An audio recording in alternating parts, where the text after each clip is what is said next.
Running a business comes with a lot of what ifs, but luckily there's a simple answer to them. Shopify. It's the commerce platform behind millions of businesses, including Thrive Cosmetics and Momofuku, and it'll help you with everything you need. From website design and marketing to boosting sales and expanding operations, Shopify can get the job done and make your dream a reality. Turn those what ifs into... Sign up for your $1 per month trial at shopify.com/special offer.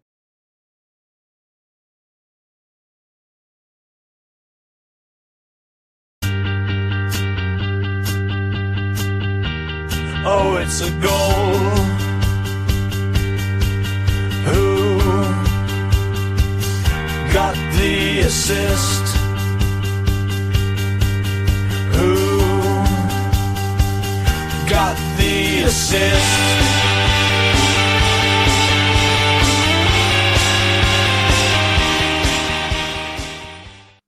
Greetings and sisters. Sorry we're a day late, but forgive us. It's Christmas after all. For those watching, you'll see we're in our Christmas jumpers. I've got Christmas-themed beer, but also joined by a familiar face for our festive edition.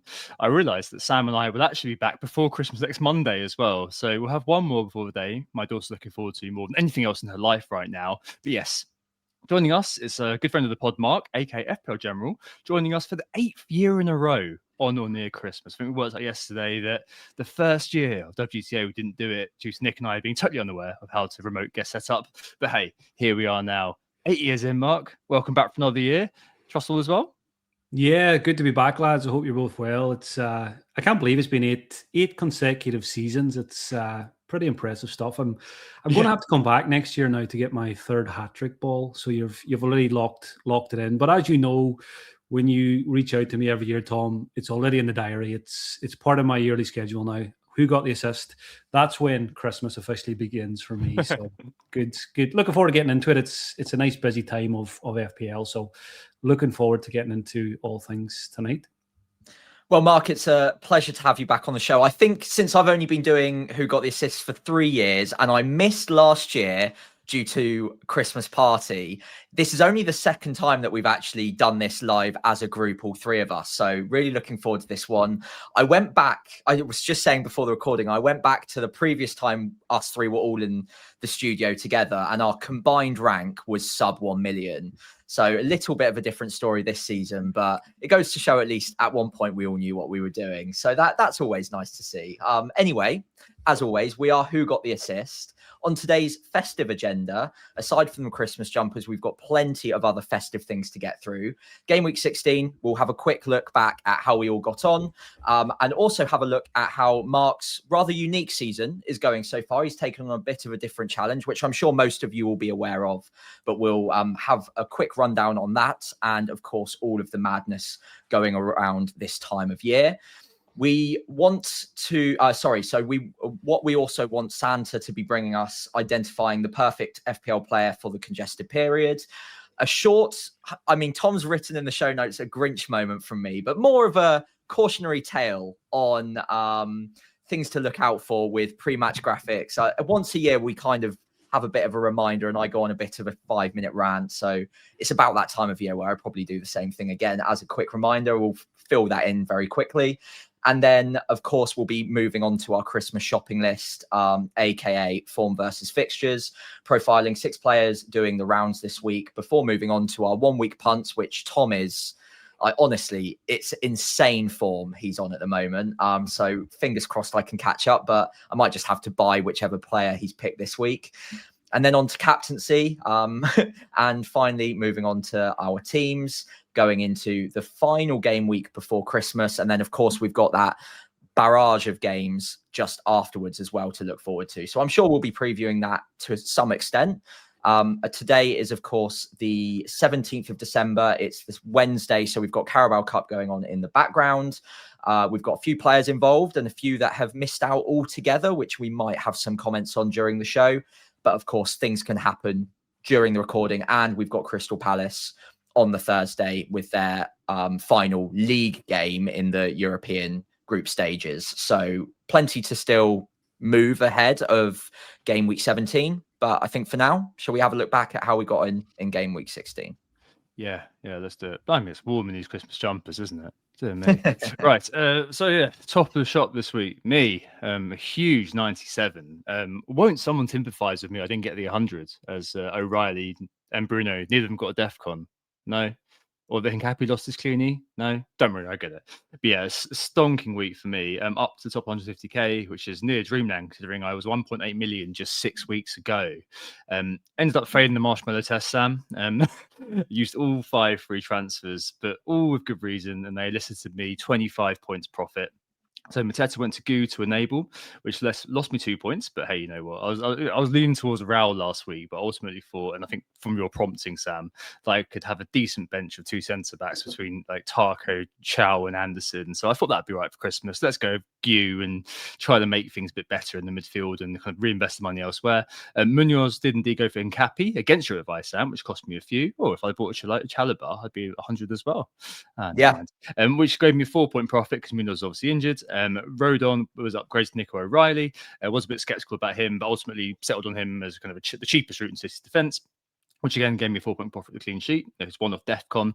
Minte went out for Semenyo for another 4-point profit, and I've now got him in place for the Burnley game. I almost bought Eze there. Phew, that would have been absolutely diabolical, wouldn't it, if I went there? And yeah, because I'd gone with Gu over Raul, I treated myself to Harry Wilson in for Josh King for a mighty 15-point profit. So yeah, 25 points, and you know, those are the scorers, and plus the template that Sam and I envisioned with Saka, who my captain, Bruno and Foden, all of course delivered as well. So yeah, it all came together. 97 points, can't really complain for once, and I feel fairly optimistic, Sam. I'm not sure how to deal with this. I don't know what to do about it. It's really strange. Yeah. Well, I remember going back, if you cast your mind back to 11 game weeks ago before the start of this run, when I think you were a little bit down in the dumps about everything, and you've strung together week on week. The first 4 or 5 was marginal progress. And I think even then you were still a bit like, this isn't great. This is kind of hard work. And it's really starting to ramp up for you now. And it just goes to show a bit of patience, make the right moves, and go aggressive at the right time as well. Last week was the perfect time for you to go aggressive. You say you failed the marshmallow test, but I mean, it looks like a pretty big win for me. So yeah, 97 points. What was your game week rank? Do you know? It was fairly good. I think it was still 3 figures. Okay.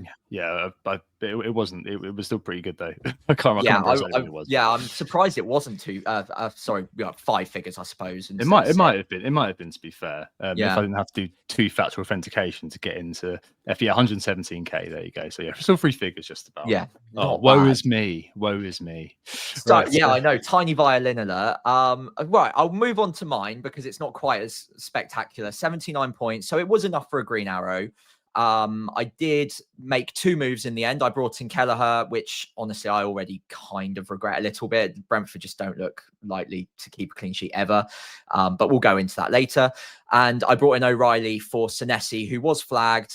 It was 50-50 whether or not he'd play in my mind. Obviously, he's got a good fixture to come this week, but having seen the Bournemouth defence in recent weeks, I wasn't massively confident of their capabilities keeping clean sheets anyway. And O'Reilly, for me, had passed several minutes stress tests over the last few weeks. Of course, he's playing tonight, so I'll keep an eye on that ahead of his game week 17 fixture against West Ham, which is a large reason I bought him. But they combined for 9 points, which is 7 more than I would have got if I hadn't made the transfers. Elsewhere, everything very much as it was. So I picked up the same 4 double-digit returns as you. So Haaland, Fernandes, Saka, Foden, like most of the game, I suppose, right now, going towards those 4. I did have Mbermo, who was a little bit worried about not playing. He did play, but he might as well not have. Although quite unlucky on the underlying data not to get anything in that mad game. One of the games of the season, I think, if we hadn't already just seen Fulham against Man City like 2 weeks prior. Outside of that, Thiago very quiet. Anderson, not their best day at the office. But it does mean I've got 4 free transfers. And I think that's 5 green arrows in the last 6. Interestingly, though, I've not had one single game week where I've had a top 1 million game week rank so far this season. I've had, I think, 6 that are just outside 1 million, but not a single like great game week. So I could really do with one of those just to like really start to get me on a bit of a roll. But who knows when that's going to come. Either way, I'm happy enough with where I'm at. It's early days, but I'm in a decent position, so I'm not complaining. Yeah, turtling your way up, and you've also got kind of 4 free transfers to play with. So maybe next week will be your week to get the aggression on. And finally, Mark, you've got a very interesting setup this year. For those who don't know, you are, of course, without the big man Haaland. At the time, not having no Salah was obviously a big thing, but as someone predicted in the summer, it's probably not as big as people might have thought. Big week for you this week, and up into the top 2.5 million. Yeah, I mean, 2.5 million, you might think that's not very good. But if you were me, like both of you, the last 6 game weeks have been good. I was 6.9 million in game week 10. So there was there's probably still a lot of people ahead of me who don't even know what FPL is. They made a team game week 1 and they've just left it. And the ghost teams, I'm still trying to claw my way past these ghost teams. So yeah, went into this season, fancied something different, bit of a challenge. No Salah, no Haaland, go without the 2 most expensive players in the game and just see what happens. And the first 10 game weeks almost forced me into FPL retirement. Delete team was hovered over a few times, but kept the faith, and last 6 game weeks have been probably some of the most enjoyable weeks of FPL I've had for ages. Going early on Foden, captained him twice for good hauls, triple captain Saka this game week, which went well. A roller coaster of, is it no assists, 1 assist or 2 assists? But thankfully it all worked out in the end. So yeah, things are moving in the right direction. I also, like Tom, used a lot of transfers. I used 4 out of 5. Brought in David Raya for Nick Pope. I got rid of Munoz for O'Reilly. Minte went for Szoboszlai, and Jared Bowen came in for Mateta. So just got sick of the early substitutions for Mateta. He was playing Man City. Obviously, I can't get Haaland, so next best for me was Bowen. Good guy to have this time of year, which we'll talk about later in terms of minutes. Hasn't missed a single minute all season. When I was looking at him last week, the 4 goals he'd scored, he'd got 3 bonus every time. So it was no surprise to see him pick up 2 more again here. So that was quite nice, getting the points against Villa, because he does play City next, might even bench him. But I think a lot of people will jump to Bowen then after that, especially if Thiago continues to disappoint. So overall, a good game week, 84 points. I think I went up about maybe 700k. Game week rank was under 1 million. So you'll get one of those soon, Sam. Don't worry. One day. I think the thing I love about your team the most, because you've obviously just got so much spare money, is you've just got Chris Woods just sat there on the bench. And literally Deadwood. Yeah, literally. I love that. That's so good. I know it's I've been threatening to sell him since he got injured. I've been threatening to sell him every week, and I said I'll just wait till I get the 5 free transfers, and then I used 4, and I still somehow kept him.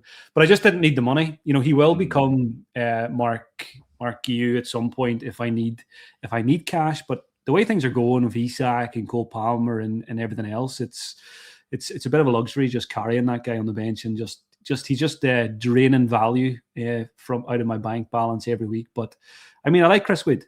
I'm still hanging on to him from last season. Yeah. You should keep hold of him all season now, I think, just to flex. Like a mascot. Yeah. It's a lovely alpha move, and it's obviously very good to kind of just keep abreast of what you're doing on 59th minute, which I do listen to every week actually. Like your dulcet tones on the way home.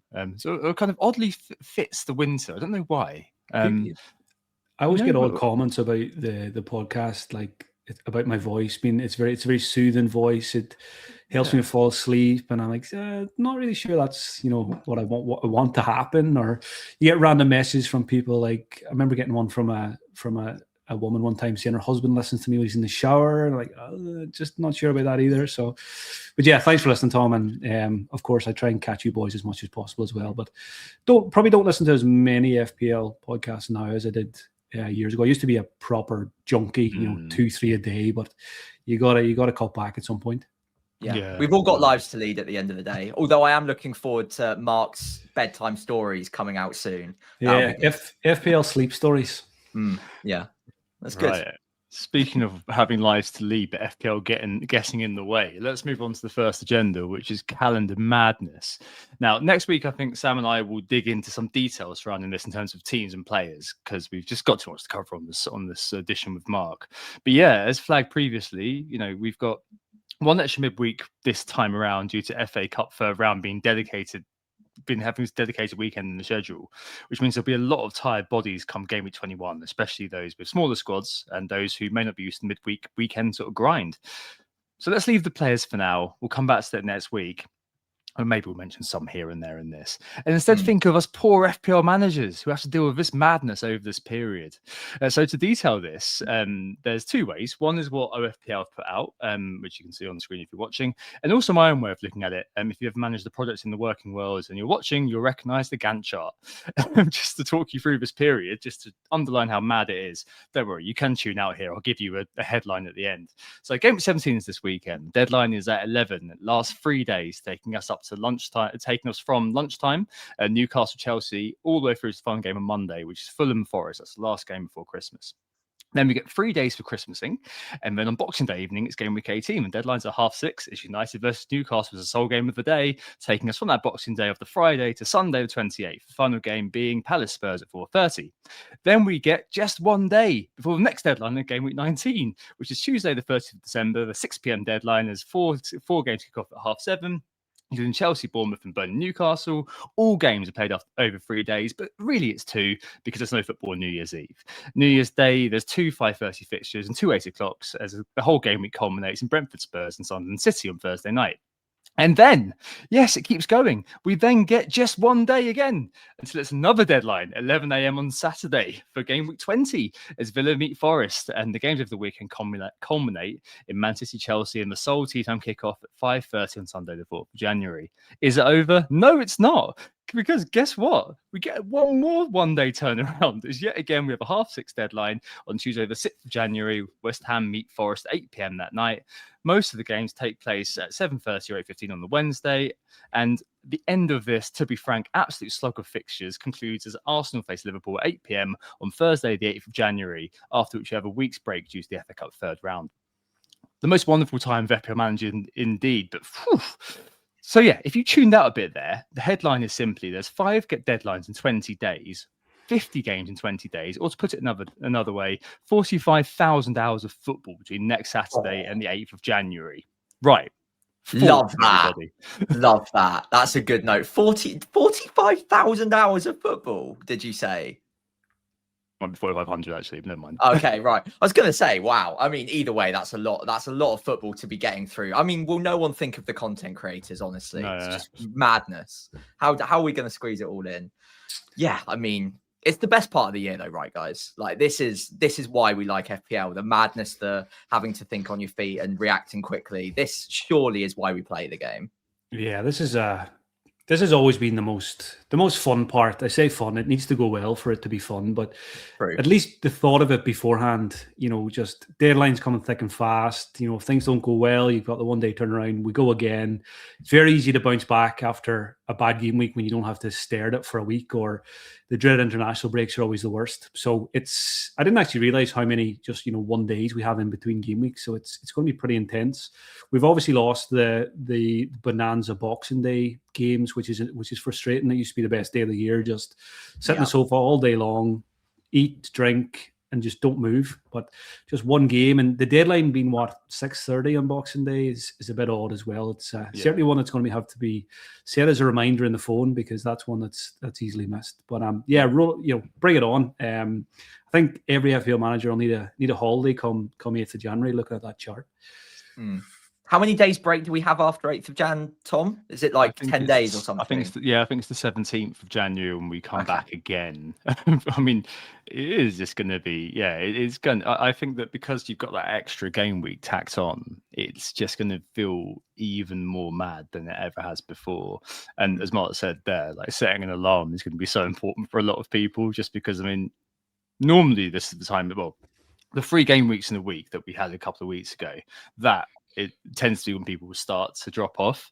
But you can only imagine how many missed deadlines they're going to be by those who are slightly less engaged than we are around that sort of time. And setting an alarm is going to be probably, especially because of I'll be traveling a lot over Christmas and New Year and everything like that. Just trying to keep on top of it's going to be very, very difficult. And I suppose stuff, when we think about kind of making deep analysis and things like that, I wonder whether because we're in the period now where you've had lots of people making free transfers and the template does appear to have formed quite quickly, Mark, whether, there may be a case to just kind of say, often defaulting to the crowd might actually be quite a good idea in this, when we've got less time than ever before to look at kind of all those sort of niche picks that sometimes we do look at when we've got a bit more time. What do you think about that? Yeah, I think that can be a logical play at this time of year. I'm thinking back on previous seasons, and I used to always kind of view this just as a little survival period where you just get through it as best you can. You don't have your usual time between game weeks to, watch games, watch highlights, look at the numbers. Every decision is made, pretty quickly. And a lot of the time you'll just be going off your first instinct now. Whereas, once you get to January, February time again, there'll be a bit more overthinking put into it. And maybe that's a good thing for some people, just not having too much time to make decisions during this really busy spell. But yeah, I do kind of like the idea of, you can obviously go at it both ways, but the conservative approach, teams have converged very much so recently, and it doesn't help that, Bruno, Saka, Foden have been really good, and it just makes sense to have them. Obviously, Haaland's having a great season as well. So straight away, you've got 4 picks there. A lot of people have, double Arsenal defence. There's not much room for variation, and I do think in this really congested period, getting your usual guys who get the minutes, and most people do have a good bench now, to be fair, because we've kind of shored things up with the transfers, or those who haven't, you've got the opportunity at least to do so if you still got 3 or 4 transfers. So I do like the survival approach. Just get through it, and maybe the second half of the season then is when you can attack, when you've maybe got more time to map out plans and theory craft and that kind of stuff. So, but then you've got someone daft like me who doesn't have Haaland and can doesn't have a rank to protect, where I can maybe be a bit more creative and go on the attack. So I'm looking at players like Cherky, who's not in any teams, because a lot of people have Haaland, Foden, O'Reilly. They can't get to him, whereas I can. Doubts over Szoboszlai, for example. So I'm certainly in the market for some spicy picks over this festive period, maybe more than I would have been previously. If you can keep your head when those around you are losing theirs, maybe you have an advantage. And I guess, Sam, it really keys into, when we do have time, us as planners, perhaps, I suppose, having a better idea of what we're doing compared to everybody else, and maybe that may be the kind of the edge we go for. Even if the picks aren't exciting, we've still got kind of a vague plan about what we're going to be doing. Is that just the hopium that we're clinging on to for this period? Yeah, I'll be smoking that hopium pipe for a little bit longer for this week, and hoping that all of the planning that I've done up to this point, and especially like this next few days up to game week 17, I'll have a plan in place for how I'm going to tackle the Christmas period and these 4 game weeks, just to try and figure out, okay, this game week is when I'm planning on getting to, let's say, an Everton defender, or I've got a 1.5 million spare to get to Jarrod Bowen if I want to, and just have them as kind of penciled in moves as options for the upcoming game weeks, just so that I'm not going in completely fresh to every new game week. And of course, those aren't hard set plans that I need to follow through no matter what. Obviously, new information can come to light. People will get 5 yellows, people will get injured, people will get suspended. All of these things will happen. But it's quite nice to have a rough outline of what you intend to do if nothing were to go wrong. And then you can just react to the limited extra information that comes through during the weeks. And I think my ethos for the next few weeks is going to be, as long as the players, or as long as I'm confident most of the players I'm bringing in are as close to guaranteed to starting and getting 70, 80 plus minutes in each of these, then I'm happy enough with the plan. And then if there's room for a spicy pick that I'm fairly confident on the minutes of, but it may be less confident than the others, I can probably squeeze in 1 or 2 if I really want to, just given that I've got a couple more free transfers in the bank than a few other managers at the moment. But my intention, which will come as no surprise to you, Tom, is get the 90-minute men. And I still think there are enough options there that can set me apart from the rest if I really want to. Yeah. So the perfect gift, I suppose, is the next bit. So if we were writing a letter to Father Christmas, what would be on our wish list to go in our stocking as the best FPL player that could fit these times? Mark, is his name Bruno Fernandes? And if we could have 7 of them, would we have him 7 times in our team? Yeah, I would even go as far as saying if we could have 11 Bruno Fernandes or maybe even 15, I would probably go that far. Yeah, he's the perfect example of a player that you want in a congested period. No minutes concerns. We know about his points potential, routes to points. We don't no need to go into that, but so much of the game at this stage of the season just becomes about getting as many minutes from your 11 starters as possible. You're not going to get 90 minutes from them all, but we say it all the time and it's cliche, but you can't get points if you're not on the pitch. You can lose them, of course, if you're a defender. But yeah, Bruno Fernandes, and again, it was another example is me going for Jared Bowen last week. It's just 90 minutes every week. I don't need to worry about Jared Bowen during Christmas. Of course, it could happen. It could happen he gets one game, but that could happen to absolutely anyone in the league. And again, going with, players like Bruno, Jared Bowen, and I think I say this every Christmas when I'm on, it's the bench is so important. And it's much easier this year because we've just had all those transfers, those silly AFCON transfers. Now, those of us who do get benchings and 0-minute appearances, a lot of people are going to get probably decent returns off the bench. And we've already started to see that. So yeah, the 90-minute man, as Sam says, and your bench, that's the key. I think the introduction of DEFCON as well has really helped secure those benches during this period of the year, because this time last year or any previous season, if you're looking at your bench, you're probably more often than not playing with 3 at the back and you're playing 2 defenders on your bench most weeks.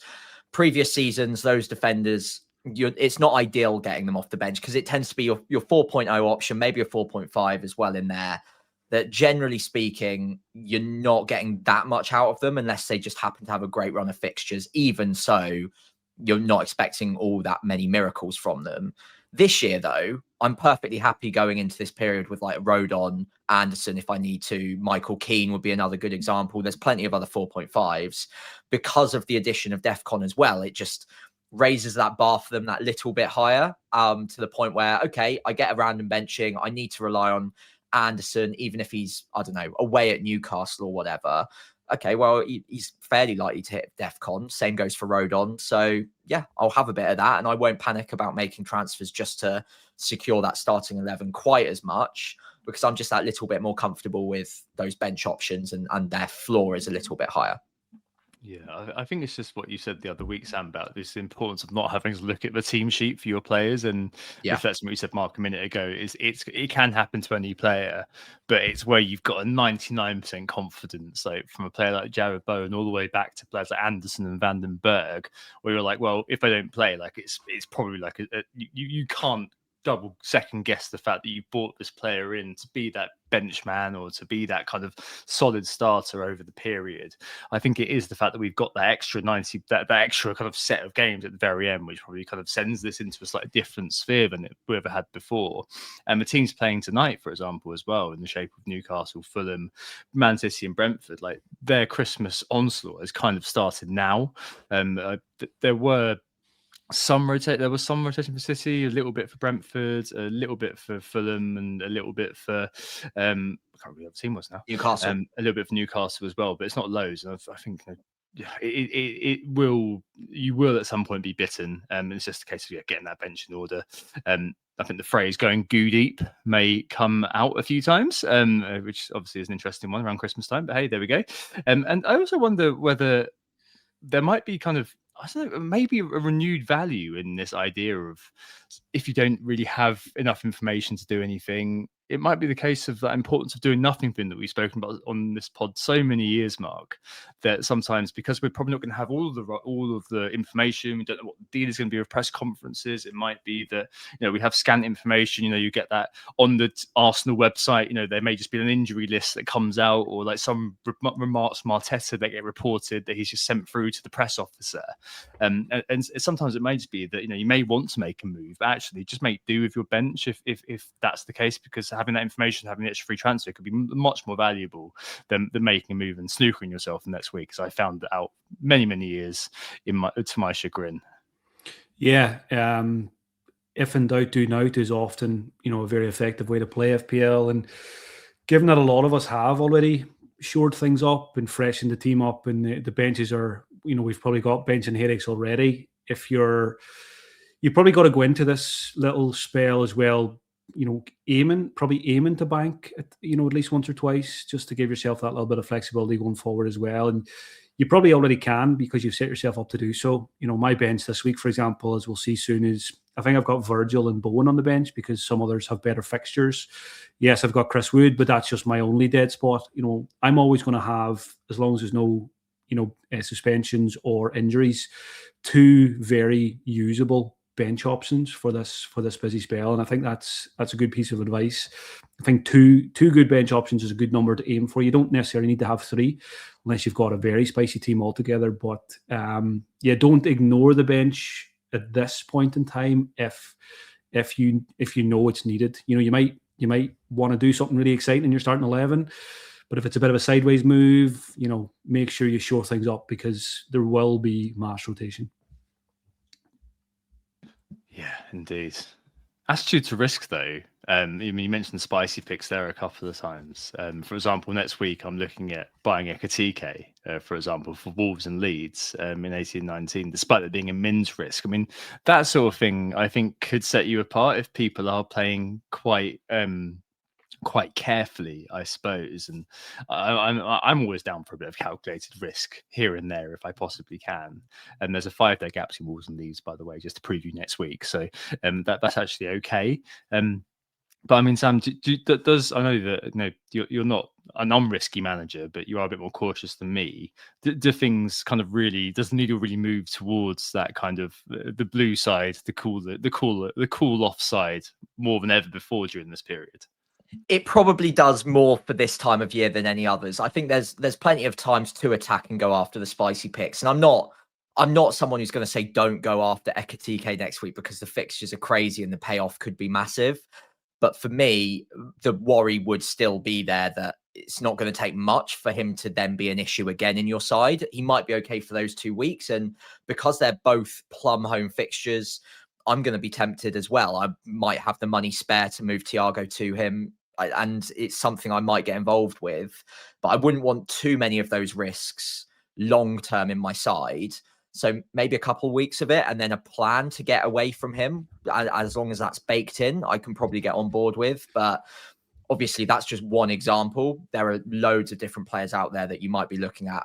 Cherky has already also come out on this pod. If you've got Cherky plus Ekatike plus not a very strong bench, you're probably setting up for some pain at some point soon. Now, Mark, you're in a different position because you've got all that money. Your bench is way, way stronger than 99% of other managers will be. So I suppose if anyone was in a position to take a couple of high upside but risky minutes punts over this period, you would be the guy, right?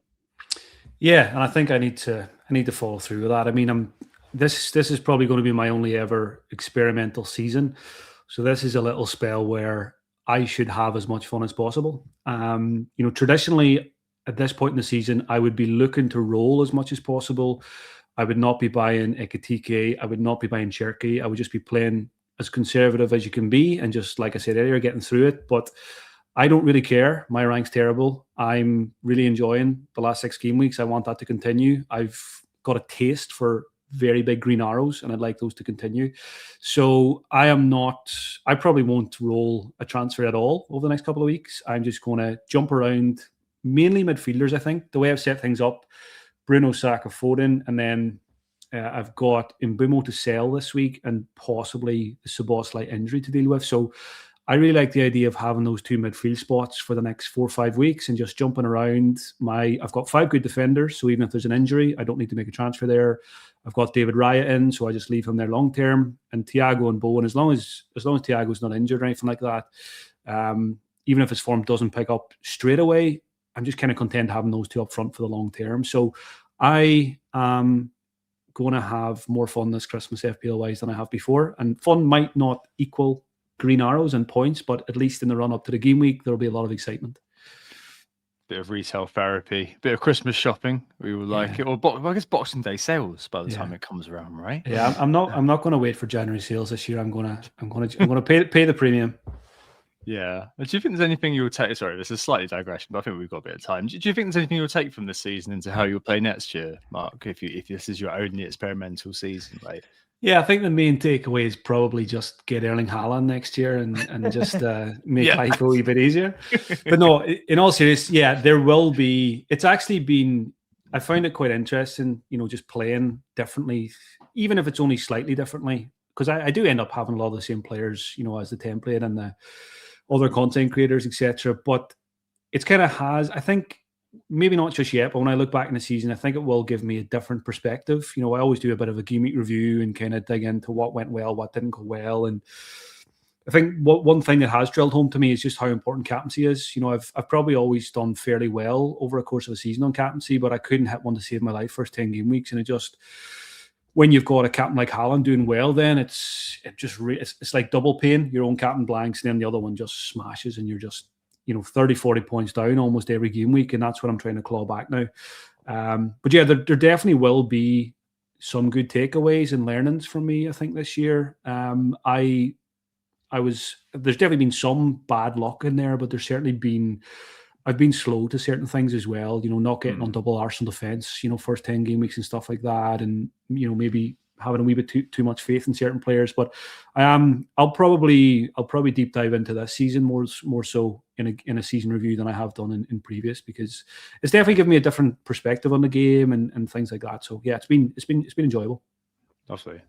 All right. So if you're looking for your ideal Christmas player, minutes, output, defcons, importance of looking at the clean sheet, attitude to risk. Yeah, I mean, use some, but calculated. And yeah, the importance of doing now, if you're not entirely sure, is always very handy.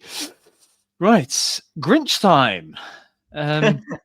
So this week we were again treated to the spectre of people on social media seeing a picture of Jeremy Doku on a Manchester City pre-match graphic. And after which that emerged that he was going to be injured for quite a while, saying, "Oh, I think I've given up on trust in the pre-match graphics now." We saw evidence of this also fairly recently with Daniel Munoz pictured on the Fulham versus Crystal Palace fixture pre-match graphic before it turned out that he was going to be missing the game and then is going to be missing a bit of time with surgery. And I send you these most weeks, Sam, after the lineup has come out, just being a dick, really, asking why that player hasn't shown up and what's going on here. But yeah, I mean, this is something that really gets your go. And so yeah, we thought we'd give you a moment of just getting off your chest. Well, it's just because I've talked about it so often, and I think it's difficult because I used to be the guy making these graphics. I can tell you now, and like anyone listening to this pod, I promise you, I never once got early team news from making any of these graphics. I made them for different teams. I made I've never once picked up any early news from it. And the fact that we're still in 2020, well, approaching 2026, and people still think that if there's a pre-match graphic going up, it means that a player's starting, it just winds me up a little bit, because it just adds the sense of like hope where there might be none, or security where you might want to be a bit more nervous, or panic more than anything else if, let's say, there are 5 players included on it and not your guy, and it just adds to this speculation and fuel on social media. And I mean, we all know what it can get like on these different channels. It just picks up, and all of a sudden there are rumors, and it's like, oh, and Bruno wasn't pictured in training yesterday either, he must be out, and obviously he's in the starting 11 at the end of it.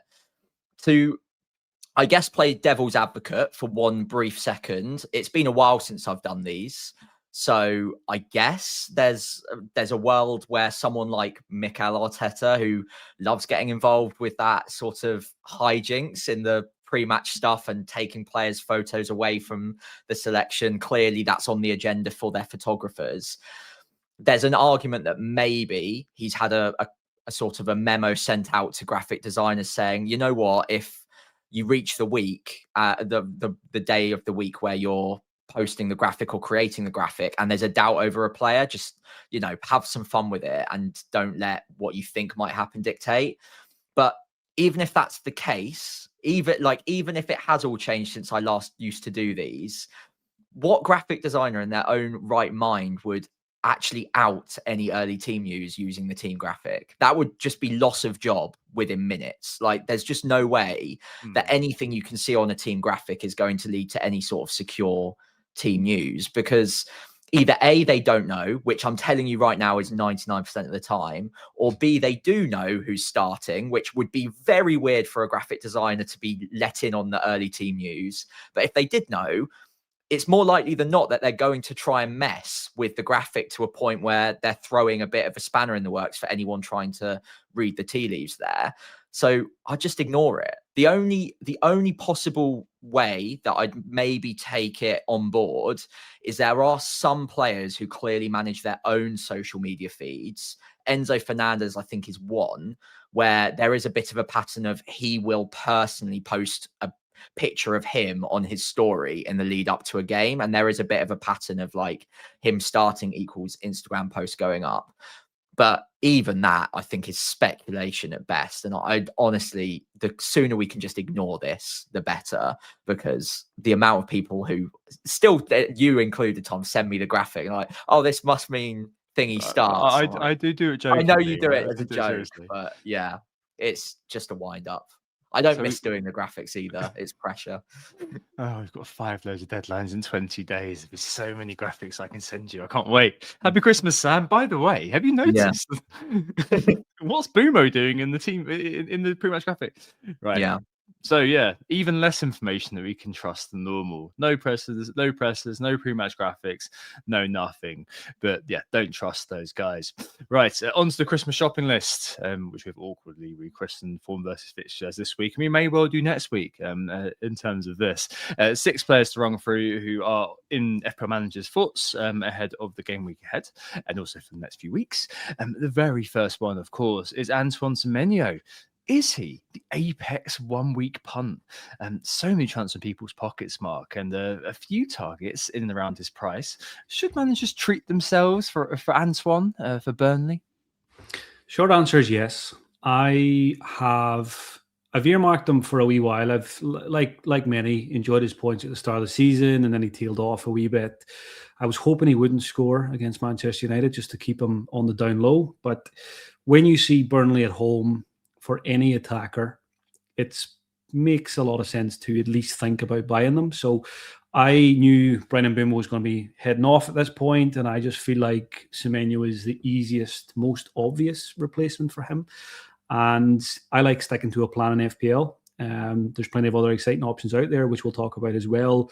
But I haven't made any moves yet on Wednesday night. I'm probably not going to do any until at least Thursday night because I think price changes are okay. And feels like I've got about 150 million of a budget this season anyway, so I don't need to rush.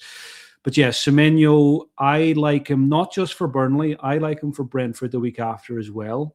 So I'm pretty sure I'm going to bring him in this week for Mbumo for a 2-week punt. I say it's a punt. I don't think it's even a punt. We know how good this player is. I like the fixtures. He can be talismanic at times, and then probably jump off him when he plays Chelsea game week 19. Maybe even for someone else on this list at that point. It's great having you on the pod because that you've just said exactly what I wanted to say, almost word for word, and I don't need to add a section to that. I think, yeah, Burnley then Brentford. The yellow card thing is the only thing I might add, that if he does get suspended this week, we can remove him a week early for someone like Cunha, but otherwise, absolutely fine for the next 2, right? Yeah, not worried about yellows. I went, Sabosla last week on 4 yellows. And again, we've got good benches, so even if it does happen, you don't necessarily have to sell these guys. But yeah, keeping things simple. Semenyo, Burnley at home, easy decision for me. Yeah. Any temptation on Tav? Not really. No. Not going to chase those points. He was really good against United, but Tav is not Semenyo. Yeah, agreed. Tom? Yeah, I own him, so I mean, it's fine for me. Decent amount of shots recently. Not the best for XG over the last kind of 6. To the eye, he's been performing all right. He's been very unlucky, hasn't he, to miss out on points. And just at the very end of the United game, he could have got an assist for David Brooks. So, I mean, it could have been double-digit haul potentially if he'd got a bit of bonus. Clivert's back. So maybe penalties may not be his anymore. But I mean, we simply don't know about that one. But I mean, it stands to reason when it comes to Burnley, it's streets behind everybody else as the worst defense in the league, unfortunately. Second worst, the worst, XGC away from home as well. Bournemouth actually the second worst XGC away, which won't surprise anybody who's had Senesi for the last little while. But I mean, I think if you look at it, it has to be those 2 weeks, I think. And if you do have transfer in the bank, it's worth doing. I suppose the question might be for you guys, if you maybe have one free transfer and you're planning to do something else next week, would you be using that on Semenyo this week, regardless because of the fixture being so good, or would you be taking a more long-term perspective, despite the fact the fixtures are quite congested? I know that a lot of people are in that boat who maybe like me and like Mark have failed the marshmallow test, used a lot of transfers, found themselves unlike me without Semenyo, and just gone, oh crap, I probably need to get that guy in. Which way do you swing on that one? I think if I had less free transfers or fewer free transfers, I would be looking at Cunha or Szoboszlai straight away. If Szoboszlai is fit for this week as well, I would be more than happy to just go straight to them, because I think they are long-term picks that I would happily hold on to for a longer stretch. But yeah, given that I do have 4, I can do 1 or 2 weeks on Semenyo, then get to Szoboszlai or Cunha ahead of when their fixtures truly do become pretty great. Mark, would you feel the same sort of way? I like playing the game week just right in front of me as much as possible, and it's not always, long-term planning is obviously very important. But if I ever get to a game week and I maybe I haven't planned to get Semenyo in, but if I get there and then I see the fixture and I see a lot of people going there when he's already in plenty of teams, it's almost insurance in a way. If you don't want to get burned by a 15-pointer, not to say he's going to get 15 points, he could just as easily blank, of course. But I don't like leaving myself open to that on a player like Semenyo when he plays Burnley. So even if I wasn't planning to get him this week, and I got there and I said, actually, I do want this guy, then I probably would just pull the trigger and get him in. No, fair enough. I think it's just one of the things you got to weigh up, because obviously so many things muddied the water this year, and 5 FTs and what you had to do with your own personal team has messed with things so much that it's hard to give mainstream advice. But I mean, if I was faced with kind of getting a longer term pick in these days, compared to how I used to be, I would just be like, just get Semenyo and deal with it later. I think now, because Sam has incepted me to think a bit more about the longer term side of things. Sorry. I would know it's probably for the best, to be fair.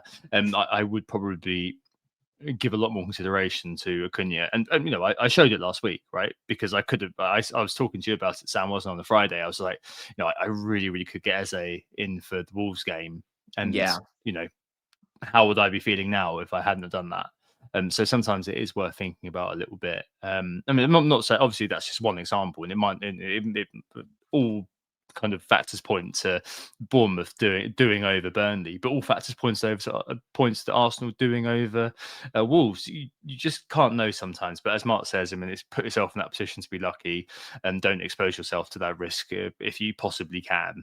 And so maybe just have a plan for in a couple of weeks, maybe moving him on, because he's at such a good price, and his kind of fixtures running out do coincide with the fixtures coming round for Man United, and specifically Matheus Cunha. So second goal of the season. I feel like he's kind of slowly going. He's kind of going through this kind of process, Mark, where he kind of a log jam starts to be created. The dam starts to be kind of steadily more and more pressurized with water, and something will go with the goal and the wild 4-4 draw of Bournemouth. And difficult couple of games coming up with high-flying Villa and then a Sutton Newcastle coming up, but should have the minutes. Top 10 for non-pin XG in the last 6 game weeks, and been threatening to erupt for a while, as I said, and he's definitely going to have a lot of responsibility. And that real prize, I guess, is the Wolves, Leeds and Burnley games from the end of this year going to the start of next. And really good really good pacing, Mark, between those games too. So you imagine, but you have the minutes anyway, but he'll have a lot of rest as well. Got that X factor as well, doesn't he? So, I mean, is he a player that you're looking to bring in? I'm assuming he's top of the list for you. Certainly on the radar, yeah. And I mean, if I wasn't to go Semenyo this week, I could just go straight from Mbeumo to Cunha. But there's a lot of different factors at play here. First of all, he's been really good last couple of weeks and should have a lot more FPL points from those performances. But I'm a little bit worried about United, how we're going to function with Mbeumo and Ahmad gone from the right-hand side. They've been really effective together. I'm not really sure what that's going to mean for the team overall. So when there's a bit of uncertainty there, and when it's Villa and Newcastle next, two very competent teams, I'm a little bit worried about these fixtures, and I don't want to be doubled up on the midfield for Villa Newcastle. Now, different story when Wolves rolls around in Gameweek 19. I will be quite happy to go there then. And you look at this little table you've put together, Semenyo for 2 weeks and then Cunha against Wolves when Semenyo has Chelsea. It just feels like one of the easiest switches you could ever make. But those who have Cunha already, I think you're in a good spot and you hold them. And I wouldn't stop anyone from buying him against Villa this week either. He, hopefully his goal share and his assist share goes up a wee bit as well with some of the other guys away. But yeah, as a United fan, and I've played FPL for a long time, I don't get too optimistic too quickly. We've had some very weak opponents recently, which have made us look probably better than we are. Mm-hmm. You rip out the whole right-hand side of the team, and I think we'll be a lot less effective because I think Ahmad's been really good in the right wing-back role. Yes. We know how good Mbeumo is, and I just don't know what it's going to look like. So I hope Cunha continues to do well, but I will probably wait until Game Week 19 for him. Fair enough. Any other United options not called Bruno Fernandes or Matheus Cunha of interest over this period? I know that kind of in the cheap brackets, I saw Mason Mount's name being bandied around, a player that Amorim's been quite effusive in praise of. But there's injuries and the minutes aren't that great. I mean, anything defensively or anything, Sesko or anything like that you'd kind of mention here, Mark, in terms of United? Certainly can't touch the defense. You just they're right down there in terms of not trustworthy. New goalkeeper this season, he's been okay. Defense changes a lot. I think there's a lot of defenders there that are maybe not good enough, and we just conceded 4 to Bournemouth. So what more evidence do you want in terms of avoiding? We've got Arsenal, we've got Palace, we've got other teams with good fixtures. Everton fixtures are changing soon as well. Liverpool have improved a little bit, so I just think you stay as far away from Manchester United defenders and goalkeeper as you can. Bruno's obviously fantastic. Cunha's looking really good. I think that's it for the time being. Yeah, I'm with you there as well. Yeah, Mason Mount's been really good, and I think we are a much better team when he's in the starting 11. I think he's arguably one of the most important players because he nets everything together. He's one of the best pressers. Well, yeah. I love the player. I wish he got more minutes. Injuries have curtailed him a wee bit since he came from Chelsea, but Amorim loves him as well. He's only about maybe 5.96 million, but that might be tempting to some people. But Bruno, Saka, Foden +2 or +1, he doesn't get in there. And that description in of itself makes me think not an FPL asset. We're not here to get PPDA points. Those don't exist in FPL, sadly. Right, okay. On to the next one. Cheeky Churky, already come up a couple of times. Doku out according to Pep, but do we believe you, Pep? Until 2026. Just check the graphics, mate. Just check. Yeah, that's true. That's true. So a 2-3 week punt for games taking in West Ham, Nottingham Forest, and Sunderland the next 3. I wonder. We'll talk about the best triple city in a minute. I think that's probably going to be fairly straightforward. But I wonder whether for those who haven't bought Foden, Sam, or haven't taken the plunge on O'Reilly yet, more importantly, could he be a really interesting zag for a few people? He's got the most assists in the league, including FPL assists. And I think the underlying data is like something like 1 XG, 3.5 XGA. So more of an assist than a goal scorer. But yeah, I mean, could he be an interesting one for people who are in that situation? Someone like Mark, for example. I mean, look, if I didn't have Triple City and I was in the market like I am now with a few free transfers and looking for a 1 week punt, he would be right up there with Semenyo for me this week. He's not got the goal threat, but my God, he's exciting to watch. Like, he is such a joyous player to actually physically watch. And at the end of the day, FPL is about watching the football as well, to a certain extent. I would love to own him. And if I'm on a free hit later on in the season and the stars align and City have got a good fixture, then I would be very tempted. But we all know what I'm about to say. I'm not confident enough of the minutes. Maybe if there were more injuries, possibly, but it's a bit like O'Reilly earlier on in the season for me. I'd need to see almost a consistent rate of like minutes holding up against expectations before I went there. O'Reilly's passed that test to this point, and I got more confident as the season went forward. Cherky's right at the start of that journey at best. I think he's had like 2 80+ minutes in a row in Premier League terms. He started again tonight, didn't he? Got brought off 60-ish minutes. I would be very surprised if he played all of this Christmas period. However, if I was looking for a 1 weeker against West Ham at home, I reckon he does very, very well. So yeah, it depends what you're in the market for, but yeah, if I'm still looking at a third City player and I wasn't doing what Mark's doing and ruling out Haaland, for instance, it would still be Foden and O'Reilly. Even another City defender as well. You could look at Nunez or even Gvardiol possibly over Cherky at this point, and I wouldn't scoff at either of those. I want this guy and I want him ASAP, and there's every chance it could happen this week. So Mbeumo to Semenyo is definitely happening. And I've still got another free transfer.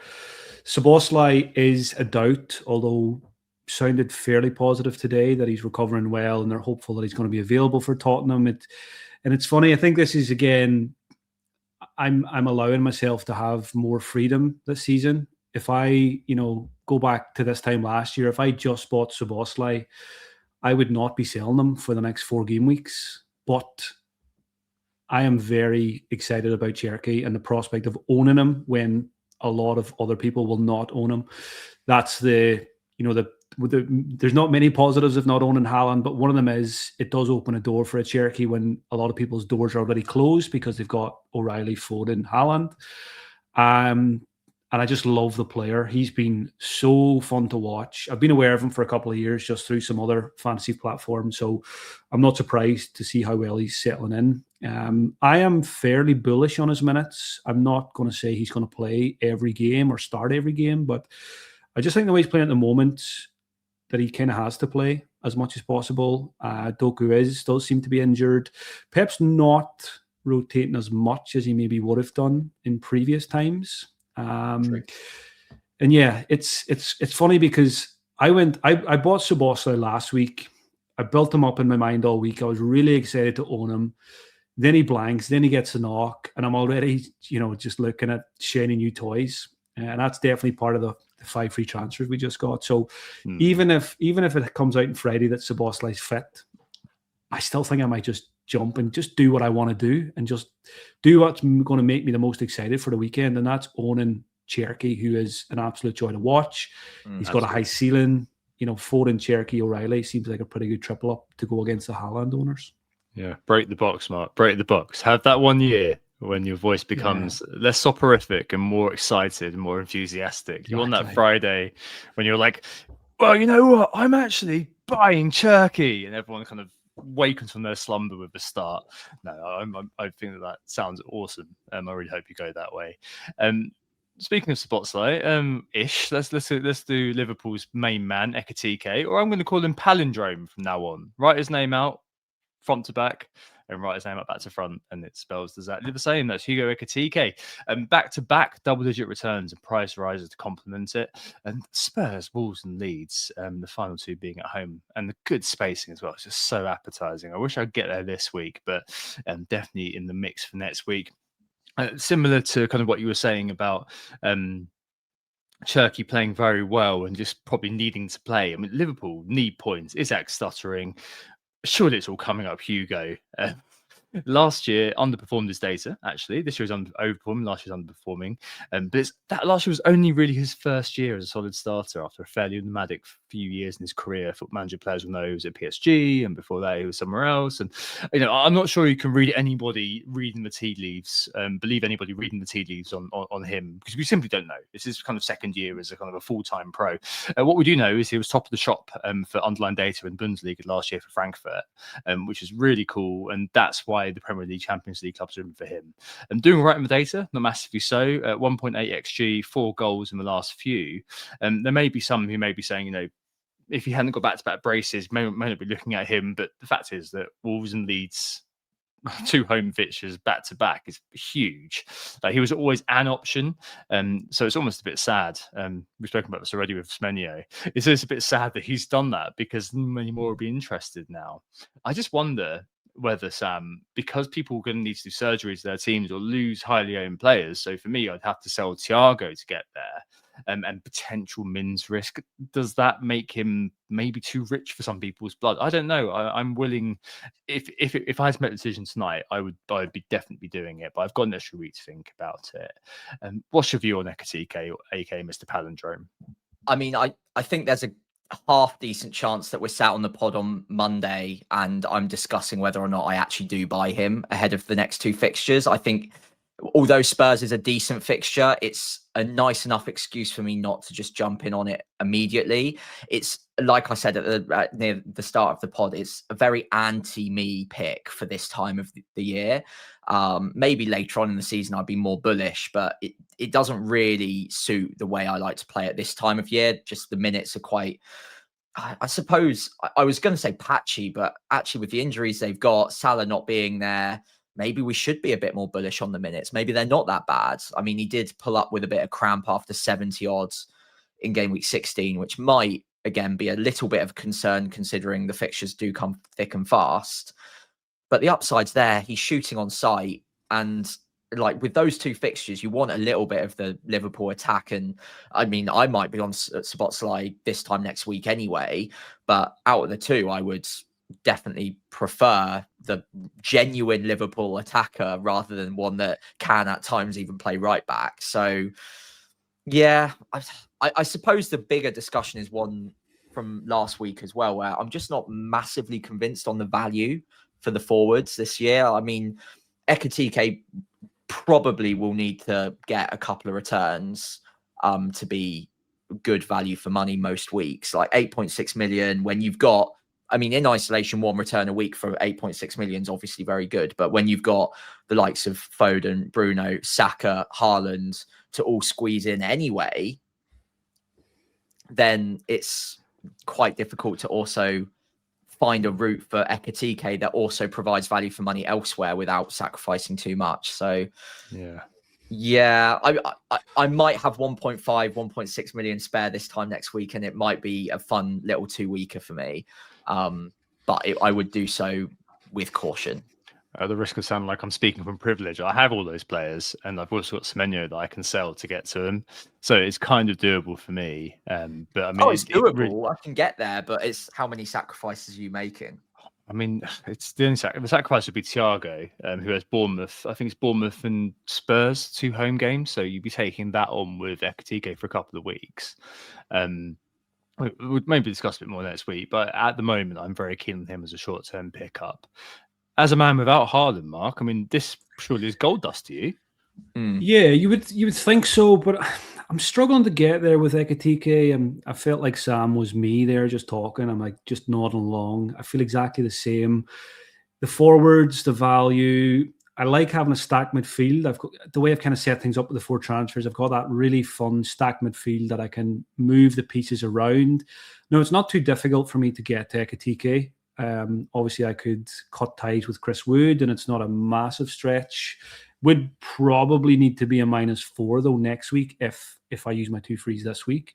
I could, of course, be a bit more patient and just keep Szoboszlai, just get Semenyo this week, and then leaves the door open for Ekitike next week, which again, the old FPL General would probably have done this week. I think when it comes to it, if Ekitike looks good again, gets the minutes in this Tottenham fixture, I know when I get to next week, it'll be like Cherky this week. I will want them for Wolves and Leeds. And maybe I just do take a -4 at that point and get him. But I'm struggling to get there. I'm not in a rush to move money from midfield into attack. I'm still okay with Thiago. Obviously, we're all monitoring that situation in terms of form and everything else. But Bowen, Thiago, a stacked midfield, a good bench. I'm okay with that. And if I end up not going for Ekitike at all, even if a lot of people go there for Wolves and Leeds, I'll still be fairly confident that my 11 can do okay without him. Yep, no, fair enough. Tom, can I just note before we move on, like look at the points for Ekitike, 68 so far this season. He's had fairly patchy minutes, right? But 8.6 million. The next player we're about to mention is 3 million, 3 million cheaper, has 10 more points and also had patchy minutes at the start of the season. So that's the value conundrum I'm having with a player like Ekitike at the moment. Yeah, fair enough. But I mean, Wolves and Leeds is all we need to know. Yeah. I might go there myself, but yeah, I'm hoping all of you boring lot tie yourselves in knots and let me have the points. That's all I want you to do. Just keep pushing the line of caution, guys. And I'm sure I'm going to end up losing out to Jared flipping Bowen doing well, aren't I here? Anyway, on to Harry Wilson. What a run he's on. Superb technical quality of James and Planet FPL. He kind of said something to me, which was a bit of an epiphany for him. Obviously, it was much sooner than mine. But when he said it, I was like, oh my God, you're so right, James. It was like, he's actually really slow. And I was like, yes, that is completely correct. When I was watching the game back, I was like, when he was through on goal, we were like, I was expecting him to sprint off into distance, just kind of plodding slowly, like, like the sloth meme. But yeah, superb technical quality, Harry Wilson. What the kids call ball striking ability, I believe. The third highest point scorer of the last 4 behind Bruno and Foden. Your man, Dominic Calvert-Lewin, is in 4th, Sam. My man. But at that price, with Dewsbury Hall out, I just wonder, given the movement towards him, whether there is a case to just hold your nose and go for it if Dewsbury Hall is actually properly out. If you're looking for a cheap midfielder, or do you go elsewhere? I did have a look at the underlying data, of course, in the match logs. Obviously, there's a small sample alert, but it's 3 goals and 3 assists from 0.8 xg and 1.5 xa, which points to somebody in a mad purple patch. Could have had more versus Burnley, it's worth saying. Missed a 1-on-1 fairly early on. 20 for technique and Football Manager, effectively, is kind of the way I put it. I don't know, Mark. It's one of those strange ones, isn't it? Where you're looking at it and if you're not an owner and being like, maybe that's just that ship has sailed, and I'm going to let that one go. But there are a lot of people going there this week, aren't there? I'm sure you've had lots of questions on it already. Yeah, probably the most questions for the podcast this week was about Harry Wilson, and it reminds me of I mentioned this today as well, Jesse Lingard and Almiron. Sometimes players just go on a heater and you can't explain it, and you just have to kind of give up to the powers that are at force and just get on it for a wee while, get some points and jump off again. And I still think it's okay to go there this week, because Forest home, West Ham away to me is absolutely fine. But personally, I'm not going to do it. He's going to slow down. We can't get the points that have just happened. Fulham are getting hit pretty hard AFCON wise as well, with Iwobi, Chukwueze, Bassi. So that's going to probably have an impact as well. So yeah, it's amazing for those who had him. And Tom, loved that transfer that you made last week. That is one of the most Tom transfers I've ever heard. They don't usually work out, but this time it did. That's very true. But yeah, that was, that's as sweet as it comes when you just back something. And obviously you had the fixture to do it. But yeah, it's fine to go there. I'm not going to go there, and I really hope he just calms down. That's a polite way of saying I wish he just F off, effectively. It looks like he's playing the full 90 tonight by the looks of it. So on the pitch as we record Newcastle Fulham. Yeah, we'll see how that one goes. But yeah, Sam, he's a decent sort of cheap pick. I suppose if you are in the market now, it really is kind of Elliot Anderson. Because this is the festive pod, we've got to know that Enzo Lafise, who's at 4.9, and the top cheap player according to FPL Review in terms of EV. His initials spell Elf. So if you do want a proper festive pick, it's got to be Enzo Lafise. Also, Xhaka kind of hanging around as well. But yeah, I don't know. If you're looking for a really cheap player, I guess you'd probably sort of point people towards Anderson, wouldn't you? Yeah, I would for very long term. Like if you've got Anderson already, yeah, I think he matches up to Wilson perfectly well, and long term he'll do just fine. A bit like what I said right at the start of the season. Like, Anderson probably won't be the top point scoring 5.5 across the season, but he'll be in the top 3 or 4, and picking or guessing the correct others that are above or near him is going to be pretty tough. Whereas with him, it's just so solid, you can take that to the bank. Wilson right now looks like the pick at that price, and situational. If you had Dewsbury Hall and he's out, it makes absolute sense. Or if you had Szoboszlai and he's injured for a couple of weeks, and you could downgrade him and free up the funds to make an upgrade elsewhere that you really wanted to, again, great, good pick, makes sense. And like Mark said, these players do go on hot streaks sometimes. Sometimes it's not all that easily explainable, and you just ride that wave for a little bit, and you don't need to figure out the science behind it every single time. There is such a thing as form. It's just quite hard to predict when that form will come and go. What I would say though is, and I think we all agree on this, for every Almiron, Lingard and Chris Wood out there, there are also hundreds of other examples that we instantly forget because they don't continue that patch of form all that long, and it's just a game week or two. Wilson's has now stretched 4 weeks, I think, where the form's been really quite decent, and obviously the minutes will probably continue to be decent because the form's been good. But we know that historically it's not going to take much for him to get reduced minutes. We've got that really tight turnaround coming. I think you've noted, I haven't checked myself, but he played very good minutes tonight. I think, look, if I had a spare transfer and a bit of a hole to fill in around that price point, absolutely. If I've got Mbermo, and if I really wanted to do something with a spare 2.5 million, again, Wilson would be on the menu. I just don't feel like he's a necessity. If I was picking between him or Anderson right now, and I needed to buy one of them fresh, I'd go Wilson. Because you chase that dragon a little bit, and just don't you put yourself in a position to get lucky. With Anderson, you're never gonna, or very rarely going to spike a huge haul. It's just going to tick along pretty well for a long time. With Wilson, you do have that opportunity, and because the crowd are also going there, if you're not on him, you've got more of an opportunity to get unlucky in a big way. So, yeah, I'm a bit jealous. I'm a bit scared of not having him this week, but I'm not going to rip apart my plans for a player that long-term I'm not massively confident in the returns for. And again, last week made loads more sense because it was Burnley.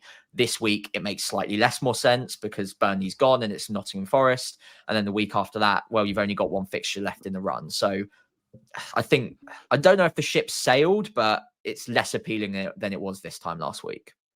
Fun fact, he's never hit over 100 points in FPL, Harry Wilson.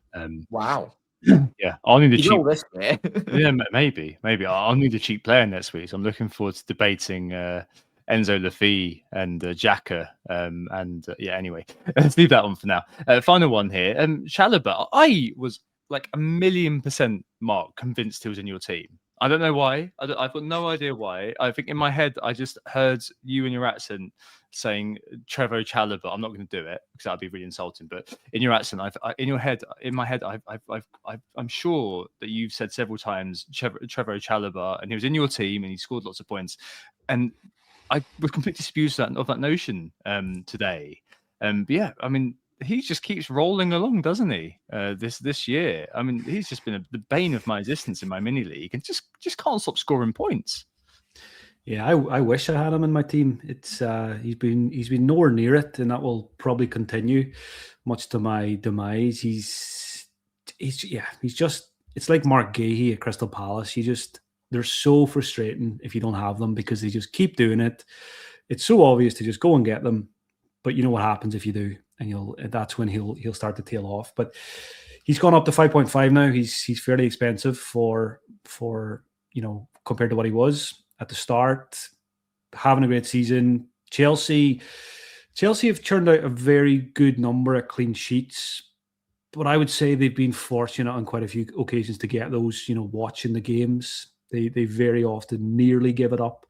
And the main thing here is fixtures. They're going into a pretty tricky, I think it's a 4-game run where I don't see a huge amount of clean sheets. So again, it's one of those, Chalobah is one of those that I won't be chasing what's already happened. and I'll be hopeful that clean sheets slow down a wee bit. I was between David Raya and Sanchez last week for my Nick Pope replacement, and it was mainly fixtures for Chelsea that put me off Sanchez because he has been really good value, but I felt more comfortable going with David Raya. So yeah, Chalobah, another one where he's really annoying, and I hope there's no clean sheets in the next 4. Yeah, because if there are, it will be painful, really painful. I think game week, is it game week 22, Tom? The Yes. fixtures really turn for Chelsea. They I'll do. be interested then. Yeah, that's why I've got. I mean, that was kind of part of the reason for Hincapié, to be honest, that I could get to Chalobah pretty much as a straight swap. I think it's kind of near enough there. Maybe the train will keep going, but we shall see. But yeah, just one to throw in. I think we threw him in last week as well, and since then he's risen 0.3 million. So there you go. Right, really quick 1 week punk update. Just because it's just me and Sam, and obviously Mark's here too. But yeah, as Sam mentioned last week, I did have I've written well bet there for some reason. But I did have Wilson, who scored 16 points. Which is great. 106 points for me overall, 67 for you, Sam. And this week I've gone for a cheeky Cherky pick because why not? Yes, why not? Love it. And love it. yeah, you've gone obviously for the other one. Yeah, I've gone for the other punt that we're all looking at this week, Semenyo. I'm surprised I haven't picked him so far this season, but yeah, Burnley at home doesn't come any better than that, and he's my likely transfer in as well. So I'm doing what you did last week, Tom, and hoping for double jeopardy and getting the haul both in my team and on the 1 week punt as well. Fingers crossed. Lovely stuff. Right. That's the captains, back into captaincy, triple captaincy, etc., etc. Who's driving our sleigh? No, sorry, let's not do that. So I suppose me and Sam both on Haaland. I think the argument would be that, if you're going Haaland triple captain, I think that's probably going to be a fairly hefty effective ownership this week. I'm hoping it doesn't tip over 200, but I would not be surprised if it does. Mark, I'm rested midweek. Sorry. That's all right. Some hoping for you, Mark. Over the last 4 weeks, Foden has scored 55 points. Haaland scored 31. And over the past 10 weeks, Haaland's better off by just 2 points. But obviously, it's all driven by the most recent back-to-back double-figure scores for Phil before game week 13. His recent return was basically a sole assist versus Bournemouth in game week 10. But yeah, I mean, Phil is on fire. West Ham's defense will be terrified, and I'm sure he's going to get your armband this week, isn't he? Yeah, I think it's the most obvious thing for me to do. I've enjoyed the last 4 game weeks with him. I captained him 50% of the time in those. I was actually tempted by triple captain this week, but I decided on Saka last week, which was just, again, sticking to the initial plan, which is often, a good idea, and it paid off quite nicely. I really like this fixture for City. And yeah, even if Cherky comes in, there's slight temptation on a Cherky captaincy. There's slight temptation on a Semenyo captaincy against Burnley, but I'm pretty sure it'll go on Phil Foden and just keep things simple.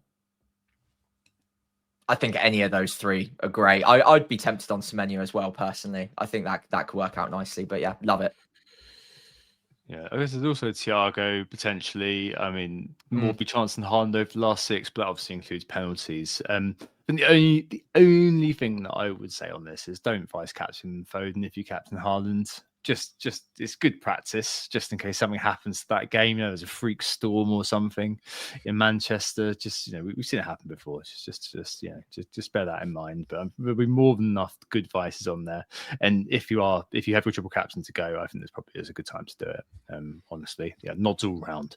Right, let's move on to our teams then for this week. I've got very little to say on mine. I'm rolling, and the door is open for 2 routes here, which is Ekitike in for Thiago. I'm happy to take him for Wolves and Leeds. Take Ekitike for Wolves and Leeds after this, and take on Thiago for at least a little bit. I can always go back if I want to. And Semenyo then would go down to a cheap 90-minute man like Anton or a Xhaka. Or I'd do a straightforward Semenyo to Cunha. We'll talk about it next Monday. Not sure what I'll do yet, but obviously having spaffed 5 free transfers next week, makes a lot of sense to roll this week, and I look in very good shape. So I'll leave it there, I think. Nicely covered. And just on your team, Tom, how you feel about see Hincapié? Do you think you're going to get a good couple of weeks out of him? Yeah, I think so. I mean, Gabriel, mixed messages about his fitness, is fair to say. I don't think we're going to, because of the time, the congestion of the fixture period. isn't really conducive to reintroducing a player who needs to regain match sharpness. And that's what would worry me a little bit, especially with someone who's as integral to our team, our defense as Gabriel is. I've seen some people saying, let's get rid of the double Arsenal defense because of X, Y, and Z. There's not been very good recently. I know that there's only been was it one clean sheet in the last 3 or 4? But with Calafiori and Saliba coming back, who are close to match fitness, I think that we'll see a bit more stabilisation there for the time being. Hincapié is a competent defender. No Gabriel, but he's a competent defender.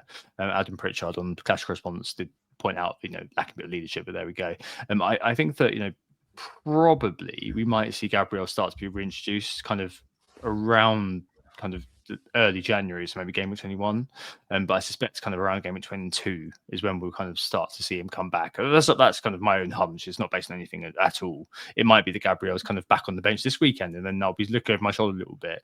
But I am fairly confident in the congestion that I'll have Piero for a little while. Yeah, I think that was a good pickup by a lot of people last week. I think, and again, it's just one of those. It's not a problem until it is, and you just write it out, and you hope you get your double clean sheets. And any week where shit does hit the fan, you've got good bench options there anyway. If he was to get a 0 minutes, so yeah, Hincapié, I've got Timber, obviously quite happy, especially if Ben White's injured now. But Hincapié is probably still an okay pickup as well for people. Yeah, absolutely. No, I thought that Timber was just at the end too expensive and just kind of constrained the flexibility too much. If I wanted to move like Ekatike or even move from Semenyo to Cunha, it was just too much invested. So yeah, there you go. Let's move on to is it your team next, Mark? I think it might be. Yeah. Yes, that looks like yours. So obviously, that looks like a Haalandless team there. Yeah, it does. You've got Bumo to get rid of, and you've also got to find out what's going on with Szoboszlai. There's been mixed messages. There was a fake. I think what probably was a fake going around the other day that he was out until January, attributing the wrong James Pearce as the source of the information. It got picked up by about 10 million copycat accounts on X, as is the nature of X these days. So yeah, a couple of moves to make. It sounds like you're kind of quite you've honed in on what you want to do.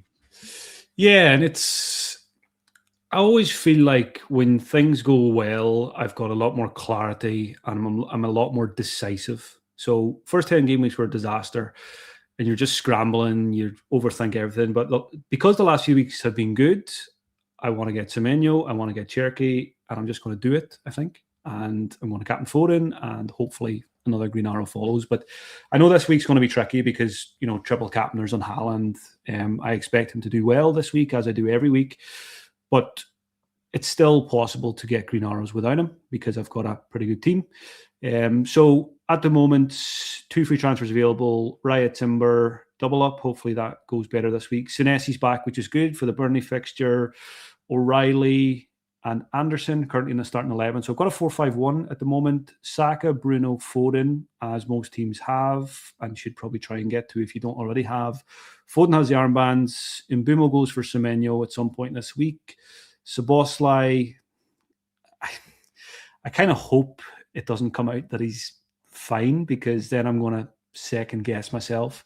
So I am pretty sure whatever happens, I'm just going to follow my gut feeling like I did with Foden 4 weeks ago and just get Cherky, have O'Reilly, Cherky, Foden captain for the Man City West Ham game so I can actually watch it, and hope Haaland is assisting the assister. And then up front is Thiago away to Wolves, which looks good on paper. And I'm probably going to bench Bowen this week and Virgil. Quite comfortable with that. Got the Bowen points last week. If I'm backing O'Reilly to do well and get a clean sheet, there's no point playing Bowen. And Virgil has been Virgil for a long time now. As poor as Tottenham have been, I'm quite comfortable benching Virgil and playing Anderson over him. So, yeah, I think once this team gets updated later in the week with both of your guys' punts of the week, which is quite nice to see, some confirmation bias there for me. I will be confident going into the game week, but of course, a lot will depend on how Erling Haaland does. I must say, if I was going without Haaland, that is the exact 11 I'd want, like with those two included. Tom, would you agree with that? I can't think of any player I'd rather have. I mean, Harry Wilson's obviously the player of the year. Of course. Yeah. Ballon d'Or. How could I forget? The Balloon Door, I think, probably more likely. But yes, no, that is a very, very good team, and I that's why I put Cherky into 1 week pumped. I was like, that's a one player I wish I could get. Did you see? I don't know if you've have you seen his goal tonight? Yes, it's a Yes. one hell of a hit. He should shoot more, shouldn't he? That also helps. Yeah. Yeah. Maybe he'll start taking more pot shots now. That would be nice for him as well. Right. Well, finally, last and probably least, my team, I'm currently in a 4-4-2. I've gotten Burmo as my only real issue this week. Kelleher in goal, I've already explained. I'm not massively fanboying over that move anymore, but it does allow me the money to do other things elsewhere. So I'm going to ride that wave for a few weeks, see how it goes. If it's a disaster, then I've got a good break glass and emergency in game week 22 with Chelsea, so I can get to Sanchez pretty easily. But yeah, not overly enamored with that. In my back line, very similar to yours, Mark, except with Lacroix in there as well. I am going to wait and see the exact 11 they play in the midweek, but it sounds like Glasner's just going to rotate the full 11. I'd be very surprised if Lacroix was playing in the European clash, not the Leeds game, but I will obviously wait to find out more on that. I'm getting a little bit sick of the Fulham Anderson, I must admit. I'm going to hold him this week, I think, although I would have the money if I was to move Mbermo down to upgrade Anderson to Virgil, Van Dijk or Tarkowski. Obviously, Tarkowski would be a next week thing, and probably Virgil as well would be better off just doing next week if I even wanted to. So I think with that in mind, I've settled on ideally just making the one move, rolling to 4 free transfers next week. So Mbermo down to Semenyo. Then I've got the midfield 4 that I'd want this week: Fernandes, Semenyo, Saka, Foden.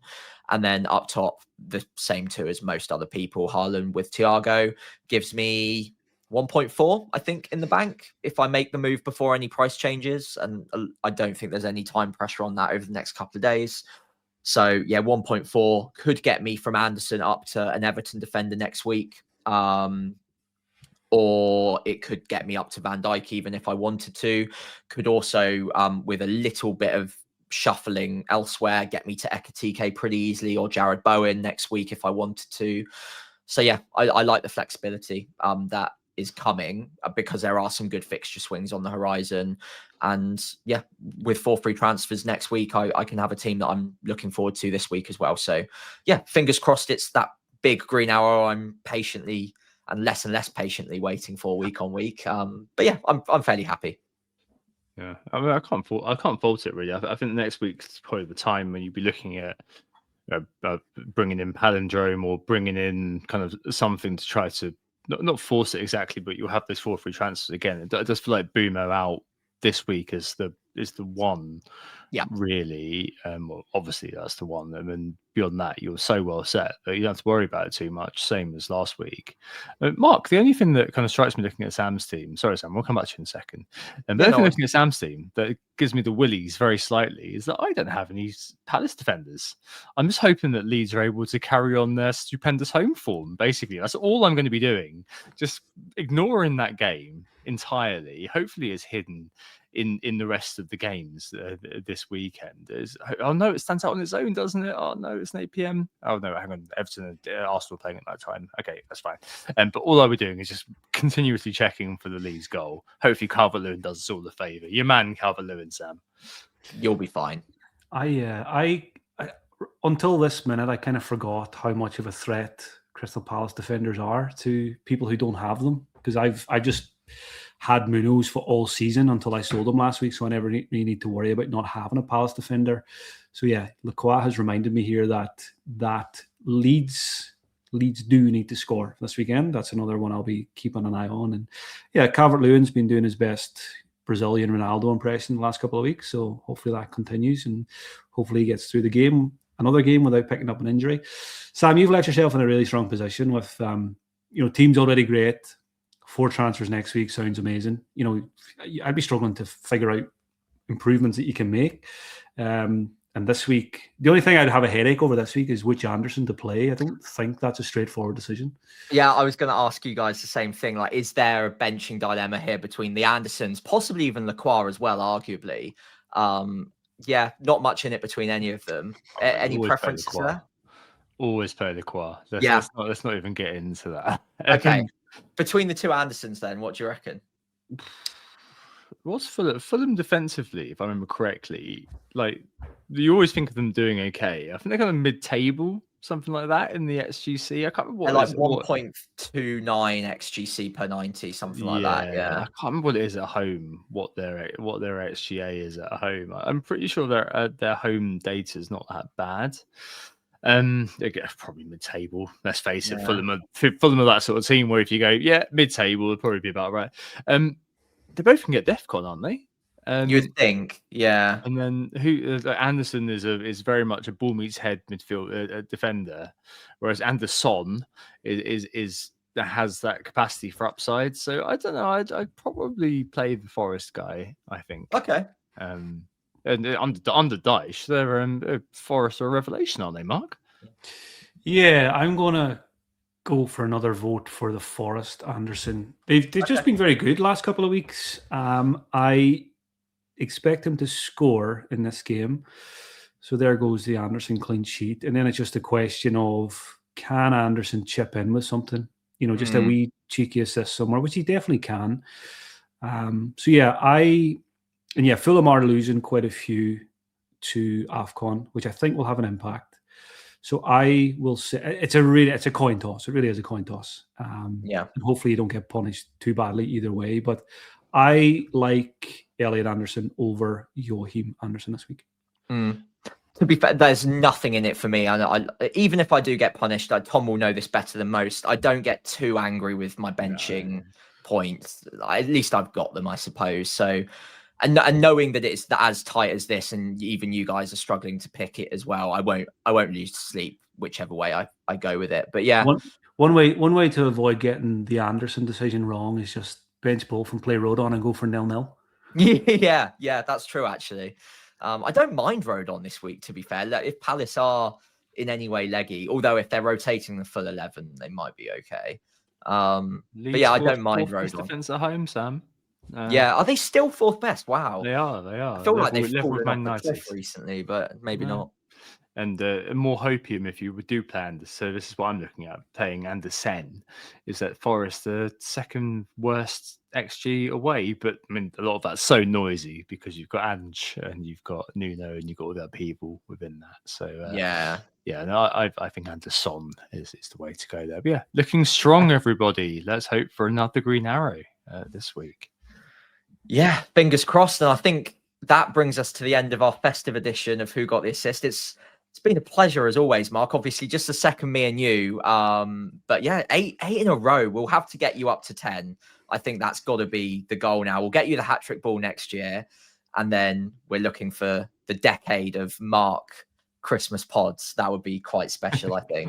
I mean, for as long as I'll be playing FPL, which is probably going to be for another 40 or 50 years, hopefully, I'll be going nowhere. So this streak, it's like Harry Wilson's streak at the moment. It's not going to end. Yeah. Well, Chris Wood maybe a longer streak from last year, and we can just keep him in your team as well for the whole season. But anyway, as always, we thank you all for listening. Hopefully you've all enjoyed it. We have been Who Got the Assist. You can find us on Blue Sky at Who Got the Assist, all written out one word. FPL Pricey for me on there. On X, it's WGTA_FPL. Again, FPL Pricey on there for me. And on YouTube, it's Who Got the Assist. Again, all written out one word. And I'm on there at FPL Pricey. And of course, Mark, it's just FPL General, right? Across all channels. Yeah, across all the socials, it's FPL General. Or just Google the manager who doesn't have Erling Haaland, and you'll probably find me there as well. And the 59th Minute podcast every week as well. Of course. On Reddit, it'll just be a whole thread for this one guy who's not got Erling Haaland. Oh, yeah. I certainly don't visit Reddit this season, that's for sure. Yeah, fair enough. Well, if you guys listening have enjoyed the pod, we'd really appreciate it if you could give us and Mark a follow on those channels, and do make sure you go and check out his podcast as well. And if you do enjoy the pod and Mark's pod, I'm sure he would also appreciate it if you could give us and him a 5-star rating wherever you listen to it. Of course, if you're watching along on YouTube, leave a like, hit subscribe, all of that good stuff really does help us out as well. In the meantime, thank you so much. Merry Christmas, although me and Tom will be back before Christmas as well. So you'll get 2 lots of that before we get to the big day. And we'll catch you very, very soon. Yes, thanks, Sam. Thanks, Mark. Love that. Thanks for being here, and thanks for being with us. We'll be back next Monday to give you a bit more time to listen to us before Christmas, and then back on Saturday 27th, just because selfishly I'm off to the in-laws next day and then to taking all my expensive equipment with me. Hope this is what you think about the Christmas period. Happy Christmas from us if you don't catch the next episode, and we'll see you on Monday. Oh, it's a goal. Who got the assist? Who got the assist?